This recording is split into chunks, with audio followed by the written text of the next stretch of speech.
Okay, guys, pardon my voice because I'm a little bit sick, but it's fitting because so is today's topic. That being said, Bran is gonna fuck a wolf. Now, hear me out because I know he's only 10 years old and that is pretty fucking disgusting, regardless of how old you are.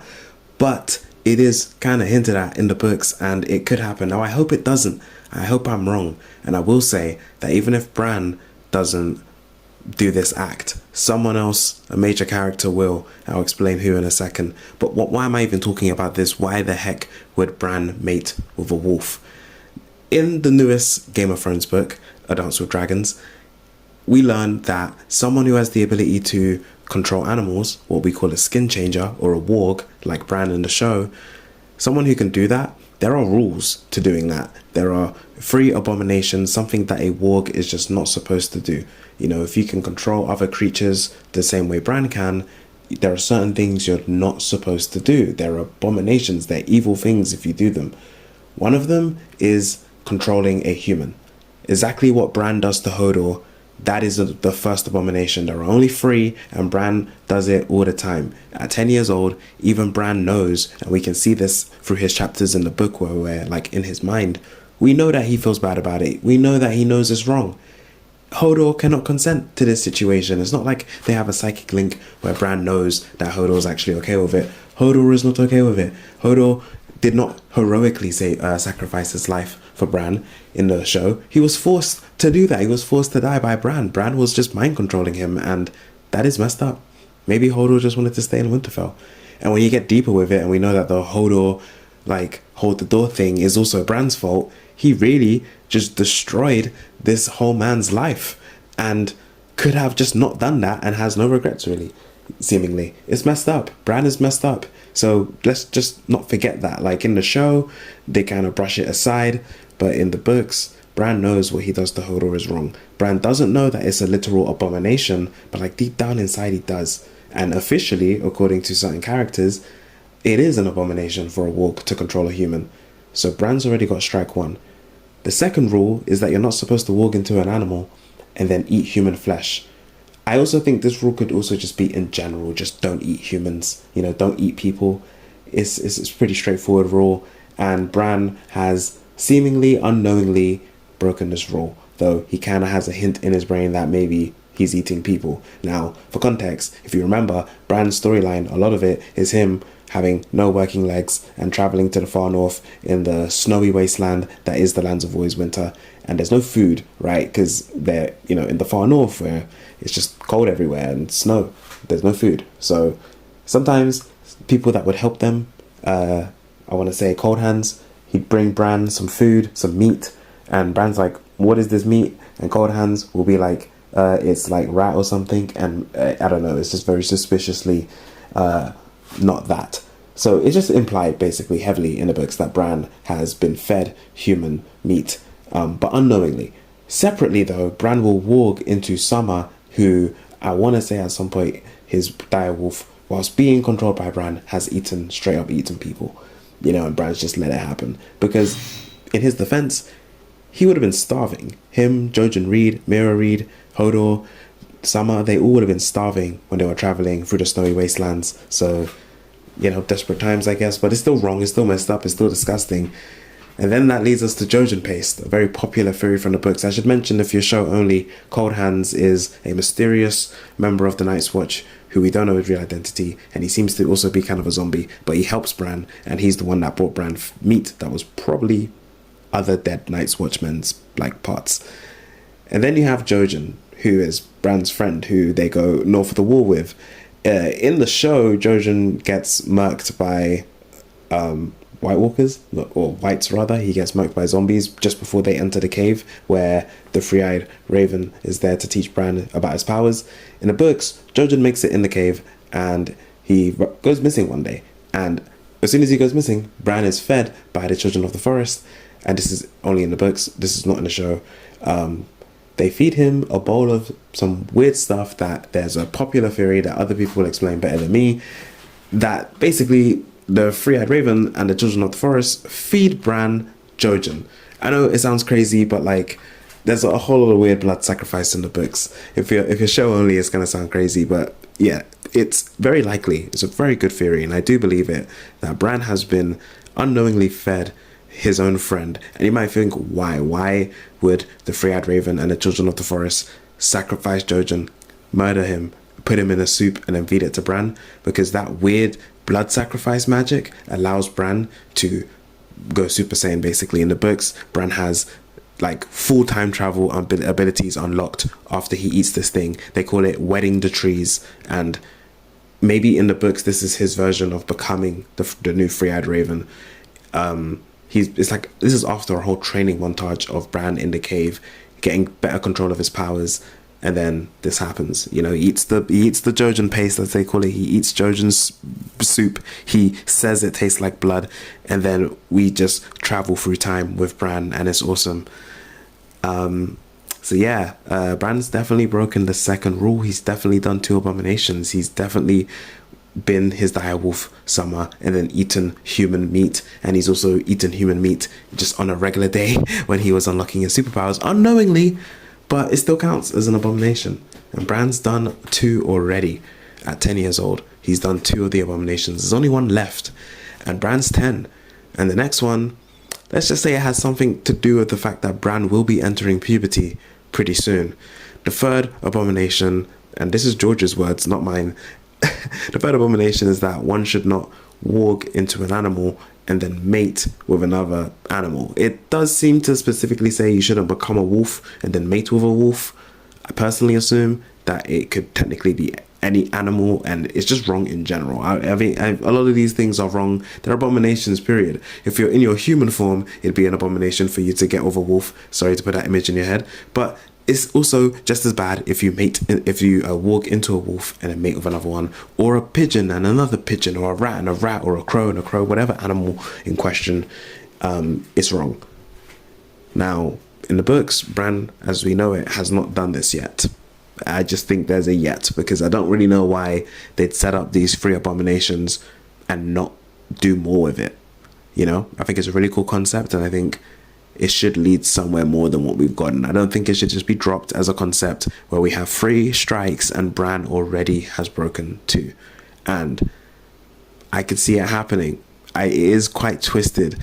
I've read that, you know, this, I'm not coming up with this theory like completely on my own, or I mean, I came up with it in my own head, but I've looked it up since and seen what other people had to say, and like most people seem to say that they'd be pretty disgusted with Bran and they'd kind of ruin his character if he actually did this.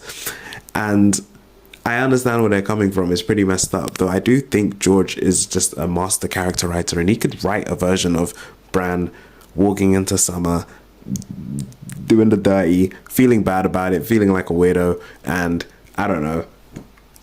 Maybe I'm wrong. Maybe no one can write an empathetic version of the storyline. Maybe I'm wrong, but I still think Bran is gonna do it, even if George just makes it like it's just wrong and Bran just does it and it's wrong and he doesn't really care. Let's go for it. You know what I mean? Like, I don't know, it is messed up, but I mean, why set up that rule if you're not going to break it? That very much feels like a Chekhov's gun for me, which means if George is going to introduce these 3 abominations to the story, I don't believe we've yet seen anyone break all 3. Not that I think breaking all 3 means something is necessarily going to happen, though that would be cool, but like, I don't know, why set it up and have someone not do it? I think it's an inevitability. I don't really see how it doesn't happen. Bran walks into summer all the freaking time, and summer, like Bran, is gonna eventually go through some type of puberty. So I hate to put the image in your head, but I really could see it happening. Bran might have some messed up ideas about bedtime activities. You know, he was exposed to it through Jaime and Cersei at a very young age. So I have some empathy for Bran. Even if he does do this act, he'd still only be probably like 11 years old at the time. So it's disgusting, obviously, but you know, it's ice and fire. This is also a kid who has the trauma of thousands of years of generations, and it's probably going for a lot, you know. So if Bran does do this act and George wants us to like, I don't know, have some kind of redemption arc for it, I'm here for it. You know, if Bran, maybe this is the one thing Bran doesn't do, that could be amazing. If like Bran is almost about to break all 3 abominations and he's like, nah, this is actually so weird, Summer, I'm gonna walk out of you and you can do your business in your own mind. that is my choice. In my fanfic, link below, Bran actually did the, or it's hinted at, I don't know. Maybe he did, maybe he didn't. I don't know, read it and come to your own conclusion. I guess it could actually be open-ended the way I wrote it. I'm growing the idea that, like, maybe that's the one thing Bran doesn't do. But if you like evil Bran, then he's got to do all three abominations. But even if Bran doesn't mate with a wolf, I think there's someone else who will. I like the idea that Euron Greyjoy could be a warg. I think it'd be so cool. I think it adds so much more to his character, just make him even more of a crazy threat. A lot of people see him as being like a main villain for the Winter. How epic would it be if... I just think like the parallels between Euron and Bran are so cool. You know, they're all about crows and third eyes, and Euron talks about having had a vision when he was a kid very similar to the one that Bran had. He talks about... Basically, when Bran was first like learning he had magic superpowers or the potential, he dreamt that he was pushed out of a tower and then he had to fly. And that dream is what led him to know that he has superpowers, basically. It's a super summary version. Euron had the same freaking dream. He had a dream he fell out a tower and he had to fly. And the implication is that if you have that type of dream, long story short, you're a magic person. Euron very much seems to be a magic person. And the Ironborn will have First Men blood. Like, then I don't know if they... I guess they don't count as Northerners. They're not Northerners, but like, Ironborn have First Men blood. And First Men blood, that's the blood that lets you be a warg. It's the reason why Stark children like Bran is a warg. In the books, all the Stark children are wargs. All the Stark children can turn into animals in the books. Not only Bran. In the show, they simplified it, so only Bran does it. In the books, Jon Snow can walk into Ghost. Arya continues to walk into Nymeria all the time. It's just that Jon Snow and Arya don't realize what they're doing because they're just sleeping and they're dreaming that they're wolves. So they call it wolf dreams, but it's just dreams. And then maybe Jon Snow's a bit more privy to it. Actually, no, I could be wrong. I read the books a little while ago. Maybe Jon actually knows full well. I think Jon has a pretty good idea that he's a warg, but he can't control it the way Bran can. I think Jon can only do it when he's asleep. And even then, he's a bit iffy on it. Arya, I believe, has no idea that she's a warg or what that even is, maybe. But she can, like... Maybe she knows what a warg is, but I don't think she realizes she's one just yet. It's just she's sleeping, she dreams she's a wolf, and she doesn't realize it's Nymeria first. She just... Or maybe she does, but again, she thinks it's a dream. Anyway, you guys can tell me in the comments your interpretation, whatever, if I'm misremembering. None of it really affects my overall theory that Euron... It'd be epic if he was a warg. He has First Man blood, most likely. It'd be really cool. And if he's a warg, then maybe rather than warging, you know, Starks are wargs, so they warg their sigil, direwolves. Bran wargs Summer, etc. Targaryens have that magical bond with their sigil, dragons, so they can have a psychic link with dragons. It's a different thing. It's not warging. It's a different type of magic, but they have that. Targaryens have magic with their sigil animal. So how epic would it be if the Greyjoys also had a magic connection with their sigil animal, which is a kraken? You feel me? So lots of foreshadowing, Battle of Blood, better videos out there than mine, Fantasy Haven, Preston Jacobs, epic theory. Euron has the ability, potentially in the books, to summon krakens. And I think warging could have something to do with that. Imagine Euron warging into a kraken. He probably doesn't even have to. The kraken might like him, but he just wargs into people all the time. Maybe that's why he has a crew of mutes, because he can just warg into them and control them. He doesn't need them to be able to speak. Euron cuts the tongues of all his crewmen in the books. How does that work? All these people on a boat and they can't talk to each other. How does Euron maintain anything if he cuts the tongues out of everyone who works for him? How does that work? How do they communicate? They need to communicate. It's a boat. It's ships. It's a navy. It's a fleet. It's the Iron Fleet. All controlled by one man who can just walk into any of his crew and make them do whatever he needs them to do. He can walk into animals. He can walk into a giant kraken that he's about to summon with lots of blood. Right now in the books, Euron is about to have an epic sea battle where potentially, popular theory, he spills blood into the water, blood that he's collected from holy people and others, and then boom, a kraken comes to the blood, because krakens come to blood in the water, and then he can walk into it and then destroy all his enemies and take the Iron Throne. All of that happens in my fanfic down below, The Winds of Winterfell. Anyway, if Bran doesn't mate with a wolf, then I think Euron will. That is the crux of my final part to this theory, that Euron also easily would be the kind of guy that wants to break all three sins for a warg, wants to break all three abominations. Euron probably has already walked into people. I'm of the opinion that he walks into all of his crewmen, and that's why he cuts their tongues out. They don't need to talk. He can just control their minds. So he definitely broke rule 1, theoretically. Rule number 2, I wouldn't put past Euron to, eat someone's fingers or something, maybe if it's cooked properly. We haven't seen him do that, and maybe that is a bit too far for Euron, but is it? I don't know. I'm not saying he'd enjoy it, but like, if he believes that breaking the abominations will maybe summon a god that he can walk into, then he'd eat people. And the final one, I don't think he'd take that much issue with. He seems pretty sadistic. He'd definitely walk into he said it himself, when the Kraken wets the dragon, he'll walk into a Kraken, and then as the Kraken, he'll grape a dragon. And then what comes birthed from that will be dark and twisted. Something he can walk into, something godly. If you want more details, 100k word fanfiction, The Winds of Winterfell, that I wrote explains it much better than I can here, because this is already getting quite long. But yeah, I think Bran will fuck a wolf. And if not Bran, then Euron, because someone has to break all three abominations.